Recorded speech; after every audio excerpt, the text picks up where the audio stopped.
que obtendremos o cuáles serán las salidas con respecto a el proceso de estimación de recursos por actividad. Tenemos dos salidas principales y estas son requerimiento de recursos para las actividades, estructura de desglose de recursos y actualización a los documentos del proyecto. Vamos a ver primero la tercera y luego regresamos a las otras dos.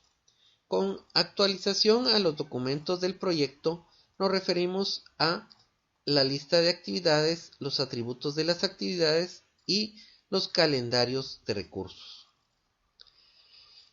Pero también con el requerimiento de recursos para las actividades, identifica los tipos y cantidades de recursos que serán necesarios para cada actividad.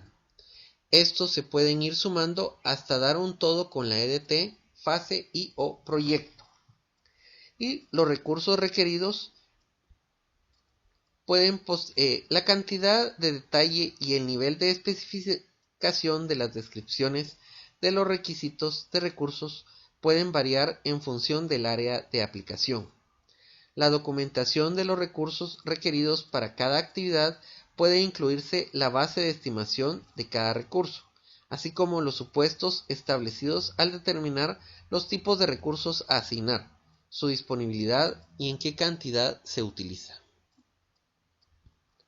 Estructura de desglose de recursos.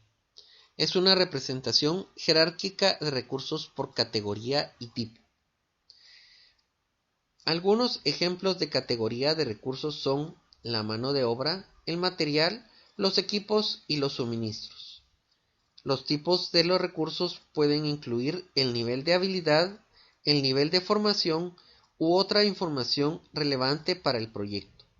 La estructura de desglose de recursos es útil para organizar y comunicar los datos del cronograma del proyecto, junto con información sobre la utilización de recursos.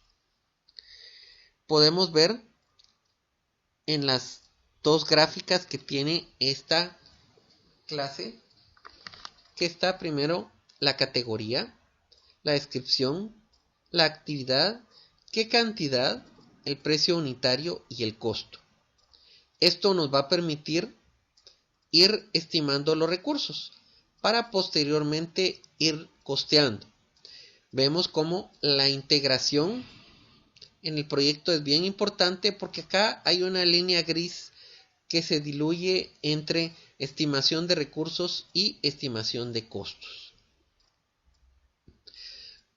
Por el otro lado tenemos a la parte derecha los recursos del proyecto. Dentro de estos están materiales, personas y equipo. En este caso se está analizando las personas. Dentro de las personas se tienen la gestión de proyectos, las compras, mercadeo, la parte técnica y la parte de construcción.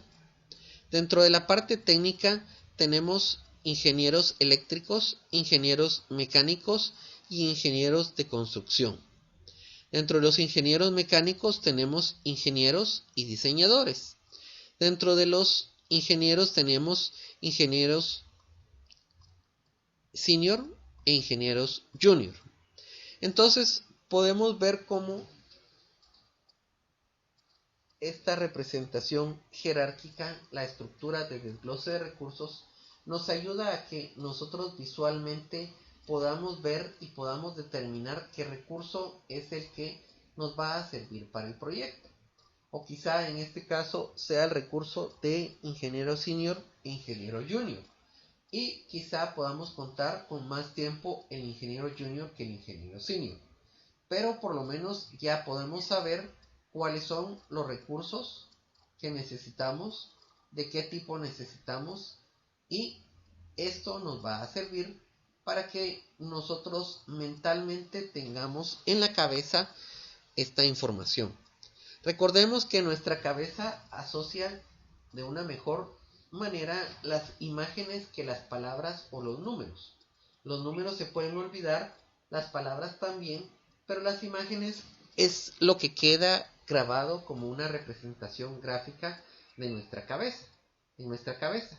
Y por lo mismo, en gestión de proyectos se utilizan mucho diferentes representaciones gráficas de información para que esto después sea de ayuda y nos pueda beneficiar en toda la gestión del proyecto. Y de esta manera también vamos organizando los recursos que vamos a ir necesitando. El project management implica a veces un project manager de tiempo completo. Pero nosotros podríamos decir, pero no es necesario, podemos hacerlo sin un gerente de proyectos. Claro que sí, pero la probabilidad de éxito al usar estas herramientas es más alta que si no las utilizamos. Recordemos cuando vimos la gráfica de los proyectos que se manejaban con PMO y los que no, era una gran diferencia. Los proyectos que sí manejaban PMO estaban satisfechos en un 90% con los proyectos, mientras que las empresas que no manejaban oficina de gestión de proyectos, estas solo estaban satisfechos con el 25% de los proyectos.